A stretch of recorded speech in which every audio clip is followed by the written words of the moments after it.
Disclaimer. I wanted to record Indie Hacker interviews so that I would be able to listen to them as I drive or work out.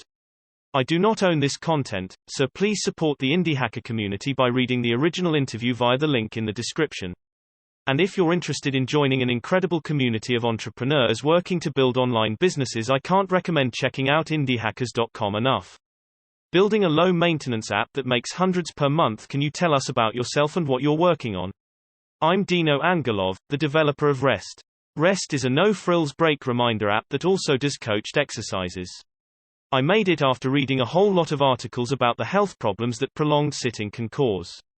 It's perfect for people whose job is mostly sedentary, such as programmers, accountants, or designers, as it asks you to take a break once in a while. It's being used by the staff of a US university, in a productivity study at a London university, as well as by people in companies as large as HP. You should try it too. Smiley face. How do you get started with Rest?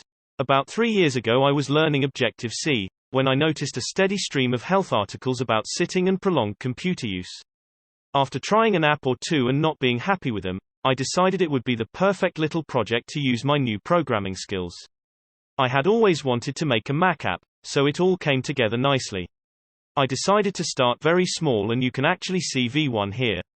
But even then, I submitted it to Lifehacker and they picked it up, which generated a nice buzz and sales for a few days, for a 99-cent Mac app. That was my validation for the idea and proof it could even bring in some extra cash. Soon after, people started contacting me asking for new features, submitting bugs and ideas, etc. I added everything I thought fits in nicely and raised the price once I had the updates out. I've steadily improved the app since, adding a Windows version, a non-Mac App Store version and a companion iOS app. How do you find the time and funding to work? Rest is very low maintenance. The initial version took no more than a couple of weekends to finish, and I've been able to squeeze in a few hours per month since then, to provide bug fixes, new features and customer support. Since I've been programming for almost as long as I remember, I've been able to build all of Rest entirely by myself. I've never had to dip into my personal savings or the like, except for some marketing. For some icons, the Noun project has been great. For sounds, I've used the excellent freesound.org. How have you attracted users and grown your business? Initially, I contacted some websites that write about Mac apps, and later Windows apps. Some of them, like Lifehacker and TUAW, now folded into Engadget, picked it up and wrote about it. Since they are big websites, they brought in a decent number of sales in a short period of time. From there, some other websites picked it up, or people just wrote about it or mentioned it on their own. I tried AdSense as well, but that was before I'd created the Windows version of Rest. Since you couldn't adjust the ads to only show to Mac users, 80 to 90% of the ad clicks were coming from Windows desktop computers, so it was a total bust. Traffic nowadays comes mostly search engines and some app listing sites. Nearly 500 people use the app actively every month, and that's slowly growing. How have you grown your revenue? I haven't made a huge conscious effort to grow revenue, yet.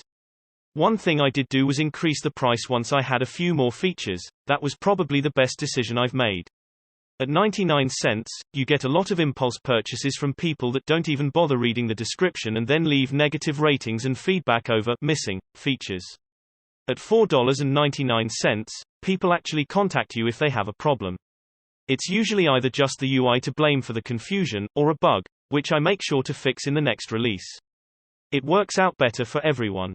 The app's peak profit was $250 per mo, and averages about $150 per mo throughout the year.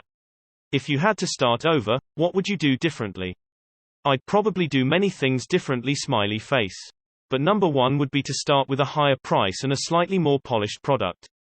The low price and impulse purchases I mentioned earlier, coupled with a very simple product, really tanked my initial ratings, which took a while to recover from. Number two might be not sinking money into advertising. That doesn't work. For those interested in a much longer story about this, I wrote a 1 year later piece about Rest on my blog. What have been your biggest advantages? Being able to do everything myself has been great. I was in total control of the whole process and could time things the way I wanted them, barring the occasional App Store update hiccup. I've also been dogfooding every day, as I use the app myself. What are your goals for the future? To wrap things up, I'd like to finish the Android companion app. I'd then have the full offering, Mac, Windows, iOS and Android, which should round things up nicely. Since I have near zero Android and Java experience, I'll probably look into tech that allows me to write the app in something else.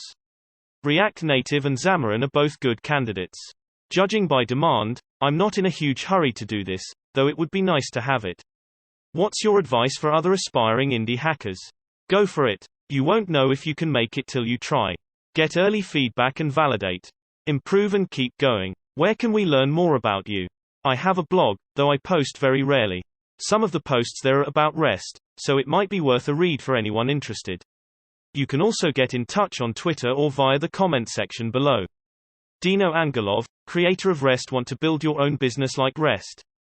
You should join the Indie Hackers community. Hugging face, we're a few thousand founders helping each other build profitable businesses and side projects. Come share what you're working on and get feedback from your peers. Not ready to get started on your product yet? No problem. The community is a great place to meet people, learn, and get your feet wet. Feel free to just browse. Courtland Allen, Indie Hackers founder.